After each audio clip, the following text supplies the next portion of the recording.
E eu percebi isso nos meus alunos.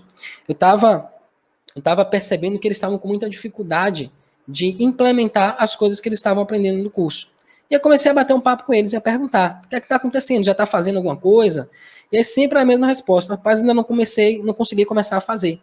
Por quê? Ah, porque eu estou sem tempo. Então essa é a resposta padrão para tudo, né? Hoje em dia que a gente tem. Então não estou fazendo porque eu estou sem tempo. Falei, pá, beleza, ok. Mas se você teve alguma ideia, deixa eu te ajudar aqui. Eu comecei a fazer umas mentorias para ajudar, para auxiliá-los a tirarem, né, a ideia do papel e começar a executar alguma coisa. E aí comecei a perguntar: o que é que você tem aí na cabeça? O que é que você quer fazer? O que é que você quer executar? E eles começaram a me dizer: ah, eu quero, sei lá, fazer uma rotina para automatizar meu trabalho. Eu, pô, beleza, mas isso é muito amplo. Né? O que é que especificamente você gostaria de fazer? Me diz aí um problema que você tem no seu trabalho que você gostaria de automatizar. E eu percebi que elas tinham extrema dificuldade disso, né? De identificar um problema específico e resolver esse problema específico. E aí eu comecei a sacar isso, começou a me incomodar, e eu comecei a desenvolver uma metodologia. Né? Hoje em dia eu dei até um nome para ela, que visa justamente resolver essa questão. Não só fazer com que a pessoa consiga enxergar claramente o que ela está fazendo com o trabalho dela, mas que ela consiga entender qual é a melhor forma de fazer esse trabalho e depois que ela consiga automatizar esse trabalho também. Então comecei a chamar isso de método DMI. Né? O que é que isso significa? O D é de definir objetivo.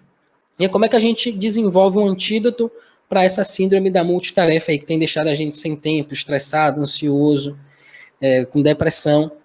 É simplesmente a gente definindo um objetivo. E quando eu falo um objetivo, pode ser, por exemplo, uma tarefa. Então você pode pegar, por exemplo, um caderno. Hoje em dia eu uso um caderno manual mesmo. Então eu vou lá e anoto. Acordo de manhã, o que é que eu vou fazer hoje? E eu vou listar tarefa 1, tarefa 2, tarefa 3, tarefa 4. E tenho todas as tarefas que eu preciso executar aqui. E o que é que você faz depois disso? Você começa a fazer aquela tarefa. E tenta eliminar todas as distrações. Certo? Isso é um passo a passo, uma coisa normal que todo mundo diz pra gente, mas que a gente acaba não implementando porque a gente não entende o malefício que causa a gente fazer uma tarefa e parar, fazer uma tarefa e parar, fazer uma tarefa e parar. Quando você coloca o seu objetivo em uma única tarefa e começa a executar só aquilo, você começa a perceber que a execução desse trabalho começa a ser muito mais rápida. E por que isso? Porque quando você coloca o seu foco, quando você coloca a sua atenção numa única coisa, você começa a ter mais percepção daquilo que você está fazendo. Então você começa a ter mais habilidade.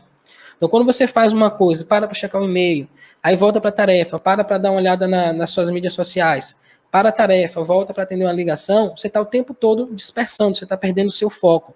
E perder o seu foco é perder produtividade.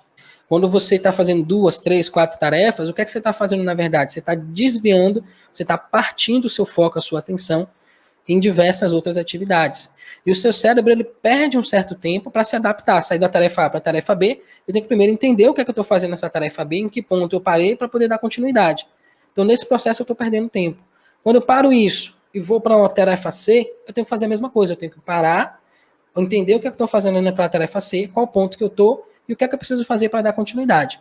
E nesse processo, a gente acaba perdendo muito mais tempo nessas transições, entendendo o que eu estou fazendo e pegando o ritmo de novo, do que produzindo. Então, eu produzo um pouquinho, paro, produzo um pouquinho, paro, e eu nunca chego em lugar nenhum, sempre fico rodando em círculos.